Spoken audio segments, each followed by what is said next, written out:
C'est une opération qui ne devait durer que quelques jours. Au bout de 100 jours de guerre en Ukraine, l'offensive éclair que souhaitait mener Moscou contre Kiev semble désormais partie pour durer. Un conflit particulièrement violent, alors que les forces du Kremlin ont, au fil des mois, changé leur approche. Les objectifs du Nord, comme Kiev, ont ainsi été abandonnés pour se concentrer à l'Est et au Sud. Des combats au cours desquels des milliers de soldats ont perdu la vie. Mais les pertes restent difficiles à évaluer tant du côté ukrainien que du côté russe. Moscou n'a en effet plus communiqué sur ce sujet depuis le 25 mars, soit un mois et un jour après le début de la guerre. Le Kremlin avait alors reconnu quelques 1351 soldats morts au combat.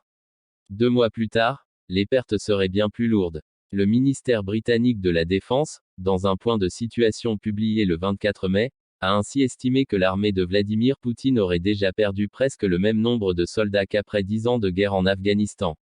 Le ministère de la Défense ukrainien estime de son côté que près de 30 000 soldats russes auraient perdu la vie depuis le début du conflit. Un chiffre qui serait toutefois largement exagéré, des sources occidentales estimant entre 12 000 et 15 000 le nombre de combattants morts en Ukraine en 3 mois. Le 16 mai dernier, l'Américain Michael Kaufman, l'un des meilleurs analystes du conflit et directeur des études sur la Russie du Center for Naval Analysis, évoquait de son côté une fourchette allant de 7 000 à 15 000 militaires russes tués, avec une moyenne plausible de 10 000 à 12 000 morts. Si les pertes sont difficiles à évaluer côté russe, il en est de même côté ukrainien, où les autorités refusent de donner la moindre indication. Fin mars, Volodymyr Zelensky évoquait entre 2500 et 3000 soldats tués et plus de 10 000 blessés.